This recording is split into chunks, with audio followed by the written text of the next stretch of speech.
Dear 10th class students, Karnataka school examination and assessment board ಅವರು ಈಗ 3ನೇ ಮಾಡೆಲ್ ಕ್ವೆಶನ್ ಪೇಪರ್ನ ಬಿಟ್ಟಿದ್ದಾರೆ.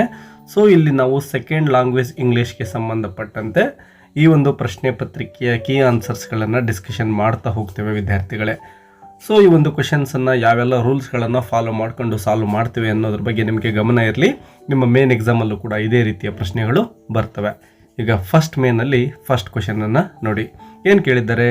Read the given conversation and choose the language function ಅಂತ ಕೇಳಿದ್ದಾರೆ. ಸೊ ಕೊಟ್ಟಿರ್ತಕ್ಕಂತಹ ಈ ಒಂದು ಕಾನ್ವರ್ಜೇಷನನ್ನು ಓದ್ಕೋಬೇಕು. ಮತ್ತು ಇಲ್ಲಿ ಕೆಳಗಡೆ ನೋಡಿ, I can play very well ಅಂತಕ್ಕಂತಹ ಒಂದು ಸೆಂಟೆನ್ಸ್ಗೆ ಅಂಡರ್ಲೈನ್ ಮಾಡಿದ್ದಾರೆ.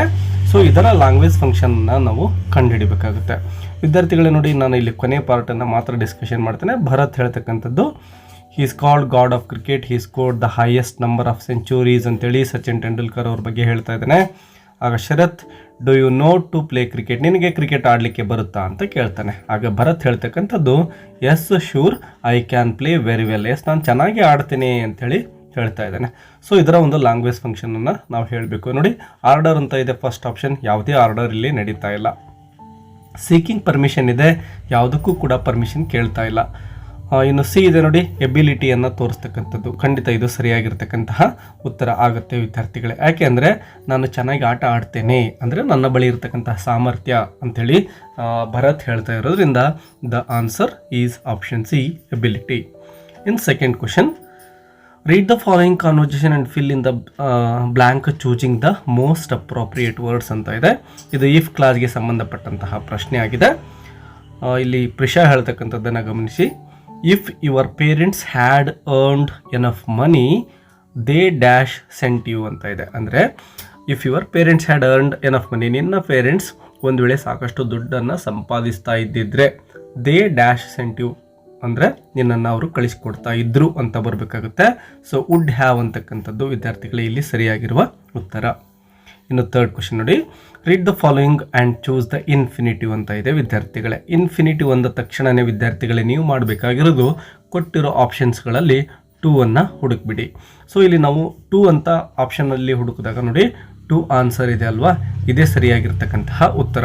ಒಂದು ವೇಳೆ 2 ಆಪ್ಷನ್ ಕೊಟ್ಟಿದ್ರು ಅಂತ ತಿಳ್ಕೊಳ್ಳಿ.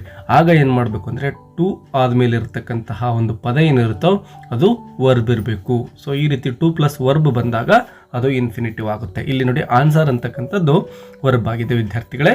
So option B is the correct answer. ಬೇರೆ ಯಾವ ಆಪ್ಷನಲ್ಲೂ ಕೂಡ ನಮಗೆ 2 ಕಾಣಿಸ್ತಾ ಇಲ್ಲ. ಸೊ ಈಸಿಯಾಗಿ ಈ ಒಂದು ಪ್ರಶ್ನೆಗೆ ಉತ್ತರವನ್ನು ನೀವು ಬರೀಬಹುದಾಗಿದೆ. ಇನ್ನು ಫೋರ್ತ್ ಕ್ವೆಶನ್ ನೋಡಿ, fill in the blank with correct phrasal verb ಅಂತ ಇದೆ. ಸೊ ಫ್ರೇಸಲ್ ವರ್ಬ್ಗೆ ಸಂಬಂಧಪಟ್ಟಂತಹ ಪ್ರಶ್ನೆ.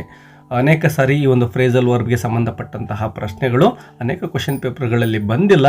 ಬಟ್ ಯಾವಾಗಾದರೂ ಒಂದೊಂದು ಸಾರಿ ಈ ರೀತಿ ಕೇಳಿಬಿಡ್ತಾರೆ. ಸೊ ನೀವು ಮರೆಯದೆ ಈ ಒಂದು ಕ್ವೆಶನನ್ನು ನೀವು ಪ್ರಿಪೇರ್ ಮಾಡ್ಕೋಬೇಕು. ತುಂಬ ಸಿಂಪಲ್ ಆಗಿರ್ತಕ್ಕಂತಹ ಫ್ರೇಸಲ್ ವರ್ಬ್ಗಳನ್ನೇ ಕೊಡ್ತಾರೆ. ಸೊ ಇಲ್ಲಿ ನೋಡಿ, Shamita dash her mind to join the Indian army ಅಂತ ಇದೆ.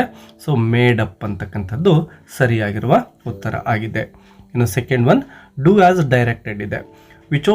Which one of the following words has 2 syllables ಅಂತ ಕೇಳಿದ್ದಾರೆ ಕ್ವೆಶನ್ನ. ನೋಡಿ, ಸ್ಟೀಲ್ ಇಲ್ಲಿ ಒಂದೇ ಇದೆ, ಸ್ಟೀ ಅಂತಕ್ಕಂಥದ್ದು. ಅದೇ ರೀತಿ ಕ್ಲೀನಲ್ಲಿ ಈ ಅಂತಕ್ಕಂತಹ ಒಂದು ಸಿಲೆಬಲ್ ನಮಗೆ ಸಿಗುತ್ತೆ. ಫಿಲ್ಮಲ್ಲಿ ಈ ಫಿ ನೋಡಿ ಈ ರೀತಿ ಸಿಗುತ್ತೆ. ಸೊ ಇಲ್ಲೂ ಒಂದು ಸಿಲೆಬಲ್ ಇದೆ. ಇನ್ನು ಕೊನೆಯ ಒಂದು ಉತ್ತರಕ್ಕೆ ಹೋದಾಗ ಫೀಚರ್ ನೋಡಿ,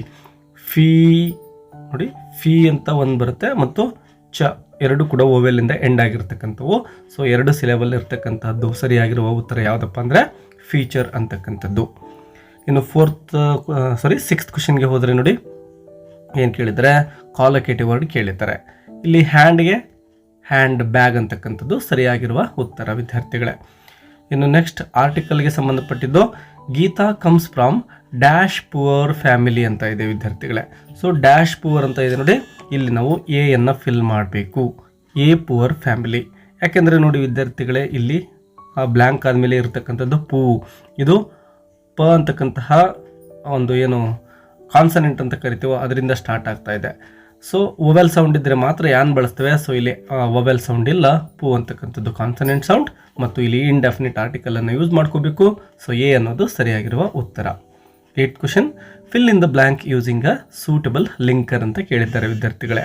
I didn't know him dash I refuse to talk to him ಅಂತ ಇದೆ. ನನಗೆ ಅವ್ನು ಗೊತ್ತಿರಲಿಲ್ಲ, ಅದಕ್ಕೆ ನಾನು ಅವನ ಜೊತೆ ಮಾತನಾಡೋಕ್ಕೆ ರೆಫ್ಯೂಸ್ ಮಾಡಿದೆ ಅಂತಕ್ಕಂತಹ ಮೀನಿಂಗ್ ಬರಬೇಕು. ಸೊ ಇಲ್ಲಿ ನಾವು ಸೋ ಅನ್ನು ಫಿಲ್ ಮಾಡ್ತೇವೆ. 9th one, fill in the blank with an appropriate preposition ಅಂತ ಕೇಳಿದ್ದಾರೆ. She went to hospital dash her parents ಅಂತ ಇದೆ. ಸೊ ಪ್ರಿಪೋಸಿಷನ್ ಏನಾಗುತ್ತೆ ನೋಡಿ, she went to hospital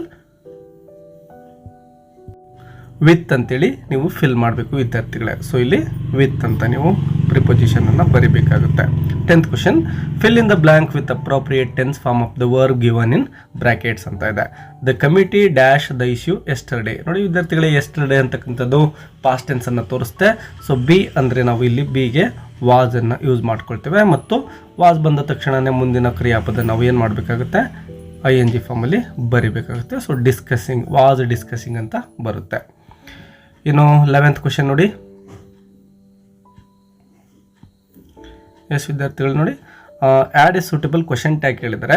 Vinutha broke all the records ಅಂತ ಇದೆ. ವಿದ್ಯಾರ್ಥಿಗಳೇ ನೋಡಿ, ಬ್ರೋಕ್ ಅಂತಕ್ಕಂತಹ ಕ್ರಿಯಾಪದವನ್ನು ಗಮನಿಸಿ, ಪಾಸ್ಟ್ ಟೆನ್ಸಲ್ಲಿದೆ. ಸೊ ಯಾವುದೇ ಹೆಲ್ಪಿಂಗ್ ವರ್ಬ್ ಈ ಸ್ಟೇಟ್ಮೆಂಟಲ್ಲಿ ಇಲ್ಲ. ವರ್ಬ್ ಪಾಸ್ಟಲ್ಲಿರೋದ್ರಿಂದ ನಾವು ಡಿಡ್ ಅಂತಕ್ಕಂತಹ ಹೆಲ್ಪಿಂಗ್ ವರ್ಬ್ ತಗೋಬೇಕು, ಮತ್ತು ಕೊಟ್ಟಿರೋದು ಪಾಸಿಟಿವ್ ಸ್ಟೇಟ್ಮೆಂಟ್ ಆಗಿರೋದ್ರಿಂದ ಡಿಡೆಂಟ್ ಅಂತ ಮಾಡ್ತೇವೆ. ವಿನುತಾ ಇರೋದು ಹುಡುಗಿಯ ಹೆಸರಾಗಿದೆ, ಸೊ ಶಿ ಅಂತ ನಾವು ಇಲ್ಲಿ ಬರೀಬೇಕು. ಡಿಡೆಂಟ್ ಶಿ ಅಂತ ಆನ್ಸರ್ ಸಿಗುತ್ತೆ. ಇನ್ನು use the word run as noun in a sentence ಅಂತ ಇದೆ. Running is A good habit ಅಂತ ನೀವೇನು ಮಾಡ್ಬೋದು ನೋಡಿ. ನೌನ್ ಕೇಳಿದರೆ, ಹಾಗಾಗಿ ಯಾವುದೇ ಒಂದು ವರ್ಬನ್ನು ನಾವು ರನ್ ಅನ್ನೋದು ವರ್ಬ್ ಆದರೂ ಕೂಡ ನಾವು ಅದನ್ನು ING ಫಾರ್ಮ್ ಮಾಡಿ, ಅಂದರೆ ಸ್ಟಾರ್ಟಿಂಗಲ್ಲೇ ಬರೀಬೇಕು. ರನ್ನಿಂಗ್ ಅಂತ ಈ ರೀತಿ, running is a good habit. ಈ ರೀತಿ ಸೆಂಟೆನ್ಸನ್ನು ಕೊಡ್ತಾ ಇದ್ದೇನೆ, ನೀವು ಈ ರೀತಿ ಬರಿಬಹುದು. ಸೊ ಈ ರೀತಿ ಜೆರಂಡ್ ಫಾರ್ಮಲ್ಲಿ ನೀವು ಬರಿಬಹುದು. Combine the sentences using to ಅಂತ ಇದೆ. Meera is very short, she can't reach the switch ಅಂತ ಇದೆ. ಸೊ ಮೀರಾ ಈಸ್, ಇಲ್ಲಿ ನೋಡಿ ವೆರಿ ಇರೋ ಕಡೆ ನೀವೇನು ಮಾಡಬೇಕು, ಟೂ ಶಾರ್ಟ್ ಅಂತ ಆಗುತ್ತೆ. ಮತ್ತು ಮೀರಾ ಈಸ್ ಟೂ ಶಾರ್ಟ್, ಈ ಫುಲ್ ಪಾಯಿಂಟ್ ಇರೋ ಹತ್ರ ಟೂ ಬರಿಬೇಕು, ಫುಲ್ ಪಾಯಿಂಟ್ ರಿಮೂವ್ ಮಾಡಬೇಕು. ಮತ್ತು ಶಿ ಕಾಂಟ್ ಅನ್ನೋದನ್ನು ರಿಮೂವ್ ಮಾಡಿಬಿಡಬೇಕು. Meera is too short to reach the switch ಅಂತ ಆಗುತ್ತೆ. ಇನ್ನು 14th one, change into comparative degree ಅಂತ ಇದೆ. ಡರೆನ್ ಈಸ್ ನೋಡಿ, ಡಿವೈಡ್ ಮಾಡ್ಕೋಬೇಕು ನಾವು. ಕೊಟ್ಟಿರೋ ಸೆಂಟೆನ್ಸ್ ಸೂಪರ್ಲೇಟಿವ್ ಫಾರ್ಮಲ್ಲಿದೆ. Darren is the most intelligent, second part, student in our school ಅಂತ ಆಗುತ್ತೆ. ಇನ್ನು ಡರೆನ್ ಈಸ್ ಇರೋದು ಆ್ಯಸ್ ಇಟ್ ಈಸ್ ಇರಬೇಕು ವಿದ್ಯಾರ್ಥಿಗಳೇ. ಇದನ್ನು ಕಂಪ್ಯಾರಿಟಿವ್ ಮಾಡಬೇಕಾದ್ರೆ ಫಸ್ಟ್ ಪಾರ್ಟ್ ಅಂತ ಕರೆಯೋಣ, ಇದು ಸೆಕೆಂಡ್ ಪಾರ್ಟ್, ಇದು ಥರ್ಡ್ ಪಾರ್ಟ್ ಅಂತ ಕರಿತಾ ಇದ್ದೇನೆ. ಫಸ್ಟ್ ಪಾರ್ಟ್ ಹಾಗೆ ಇರುತ್ತೆ. ಡರೆನ್ ಈಸ್ ನೋಡಿ, ದ ಮೋಸ್ಟ್ ಇಂಟೆಲಿಜೆಂಟ್ ಅಂತ ಇತ್ತಲ್ವ, ಇದನ್ನೇನು ಮಾಡಬೇಕು ಅಂದರೆ ಮೋರ್ ಇಂಟೆಲಿಜೆಂಟ್ ದ್ಯಾನ್ ಅಂತ ಬರೀಬೇಕು ವಿದ್ಯಾರ್ಥಿಗಳೇ. ಇಂಟೆಲಿಜೆಂಟ್ ದ್ಯಾನ್ ಅಂದರೆ ಇದು ಅಡ್ಜೆಕ್ಟಿವ್ ಪಾರ್ಟ್ ಆಗಿರುತ್ತೆ. ಆ ಡಿಗ್ರೀಸ್ ಆಫ್ ಕಂಪ್ಯಾರಿಸನನ್ನು ಯಾವ ರೀತಿ ಚೇಂಜ್ ಮಾಡೋದು ಅಂತ ಆಲ್ರೆಡಿ ವೀಡಿಯೋಗಳನ್ನು ಮಾಡಿ ಅಪ್ಲೋಡ್ ಮಾಡಿದ್ದೇನೆ, ಅವುಗಳನ್ನು ವಾಚ್ ಮಾಡ್ಕೊಳ್ಳಿ. ತುಂಬ ಸುಲಭವಾಗಿ ನೀವು ಈ ಕ್ವೆಶನನ್ನು ಸಾಲ್ವ್ ಮಾಡ್ಬೋದು. ನೋಡಿ, ಫಸ್ಟ್ ಪಾರ್ಟ್ ಆಯಿತು, second part more intelligent than ಆಯಿತು. ಇನ್ನು ಥರ್ಡ್ ಪಾರ್ಟ್ ಯಾವಾಗಲೂ ಕೂಡ ಕಂಪ್ಯಾರಿಟಿವ್ ಫಾರ್ಮಲ್ಲಿ ಫಿಕ್ಸ್ ಆಗಿರುತ್ತೆ. ಅದೇನಪ್ಪ ಅಂದರೆ ಎನಿ ಅದರ್ ಅನ್ನೋದನ್ನು ನೀವು ಬರ್ಕೋಬೇಕು. ಇದು ಫಿಕ್ಸ್ ಆಗಿರುತ್ತೆ ಥರ್ಡ್ ಪಾರ್ಟ್. ಇನ್ನು ಇಲ್ಲಿ ಥರ್ಡ್ ಪಾರ್ಟ್ ಇತ್ತಲ್ವ, ಇದನ್ನು ತೆಗೆದುಕೊಂಡು ಫೋರ್ತ್ ಪಾರ್ಟ್ ಆಗಿ ಬರೀಬೇಕು. ಸೊ ಈ ರೀತಿ ನೀವು ಕಂಪ್ಯಾರೇಟಿವ್ಗೆ 4 ಪಾರ್ಟ್ಗಳನ್ನಾಗಿ ಸೆಂಟೆನ್ಸನ್ನು ಬರೀಬಹುದು. ಸೊ ಆನ್ಸರ್ ಏನಾಗುತ್ತೆ ನೋಡಿ, Darren is more intelligent than any other student in our school ಅಂತ ಆನ್ಸರ್ ಸಿಗುತ್ತೆ. ಇನ್ನು ಪ್ಯಾಸಿವ್ ವಾಯ್ಸ್ಗೆ ಚೇಂಜ್ ಮಾಡಲಿಕ್ಕೆ ಕೇಳಿದ್ದಾರೆ. Vinay broke all the records ಅಂತ ಇದೆ. ಇದನ್ನು ಕೂಡ ಡಿವೈಡ್ ಮಾಡ್ಕೊಳ್ಳೋಣ. ಏನಂತ, ಮೊದಲಿಗೆ ಸಬ್ಜೆಕ್ಟ್, ಇನ್ನು ವರ್ಬ್ ಮತ್ತು ಆಬ್ಜೆಕ್ಟ್ ಅಂತ ಆಗುತ್ತೆ. ಮೊದಲಿಗೆ ವರ್ಬನ್ನು ಬರ್ಕೋಬೇಕು ವಿದ್ಯಾರ್ಥಿಗಳೇ. ಸೊ ಇಲ್ಲಿ ಆಲ್ ದ ರೆಕಾರ್ಡ್ಸ್ ಅಂತ ಬರ್ಕೊಳ್ತೇನೆ ಸ್ಟಾರ್ಟಿಂಗಿಗೆ, ಮತ್ತು ಇದಕ್ಕೆ ಸೂಟಬಲ್ ಹೆಲ್ಪಿಂಗ್ ವರ್ಬನ್ನು ಬಳಸಬೇಕು. ನೋಡಿ, ಬ್ರೋಕ್ ಅಂತಕ್ಕಂಥದ್ದು ಪಾಸ್ಟ್ ಟೆನ್ಸಲ್ಲಿ ಇದೆ ಅಲ್ವಾ. ಸೊ ನಾವು ವಾಸ್ ವರ್ರನ್ನು ತೆಗೆದುಕೊಳ್ಬೇಕು, ಯಾಕೆಂದರೆ ಆಲ್ ದ ರೆಕಾರ್ಡ್ಸ್ ಪ್ಲೂರಲ್ ಆಗುತ್ತೆ. ಹಾಗಾಗಿ all the records var broker, ಅದನ್ನು ವಿ3 ಫಾರ್ಮ್ಗೆ ಬರೀಬೇಕು. ಬ್ರೋಕನ್ ಆಗುತ್ತೆ ಬೈ ವಿನಯ್ ಅಂತ ನೀವು ಬರೀಬೇಕಾಗುತ್ತೆ. ಇನ್ನು 16th one, read the following conversation and change the underline sentence to reported ಸ್ಪೀಚ್ಗೆ ಕೇಳಿದ್ದಾರೆ. ಸೊ ಅಂಡರ್ಲೈನ್ ಮಾಡಿರ್ತಕ್ಕಂಥದ್ದು ನೋಡಿ, ಮಾಮ್ ಮತ್ತು ಡ್ಯಾಡಿ ಇಬ್ಬರು ಮಾತಾಡ್ತಾ ಇದ್ದಾರೆ. He is playing with his friends in the neighbourhood now ಅಂತ ಇದೆ. ಸೊ ಏನು ಮಾಡೋದು, ಮಾಮ್ ರಿಪ್ಲೈಡ್ ದ್ಯಾಟ್ ಅಂತ ಬರಿಬೇಕಾಗುತ್ತೆ. Mom replied that. ಹೀ ಇರೋದನ್ನು ಹೀ ಅಂತಲೇ ತೆಗೆದುಕೊಳ್ತೇವೆ. ಈಜಿರೋದು ವಿದ್ಯಾರ್ಥಿಗಳಿಗೆ ಗಮನಿಸಿ, ಈಜಿರೋದು ವಾಸ್ ಅಂತ ಚೇಂಜ್ ಮಾಡ್ತಾ ಇದ್ವಿ. He was playing with his friends. ನೋಡಿ ಉಳಿದಿರೋ ಪಾರ್ಟ್ ಎಲ್ಲ ಹಾಗೇನೆ. With his friends in the neighbourhood. ಇದೆಲ್ಲ ಪೂರ್ತಿ ಬರ್ಕೊಳ್ತೀರಾ, ಇಲ್ಲಿವರೆಗೂ ಕೂಡ ಆ್ಯಸ್ ಇಟ್ ಈಸ್ ಬರೀರಿ. ಇನ್ನು ನಾವು ಇರೋದನ್ನು ನೀವೇನು ಮಾಡಬೇಕಾಗುತ್ತೆ ಅಂದರೆ ವಿದ್ಯಾರ್ಥಿಗಳೇ ದೆನ್ ಅಂತ ಚೇಂಜ್ ಮಾಡಬೇಕಾಗುತ್ತೆ.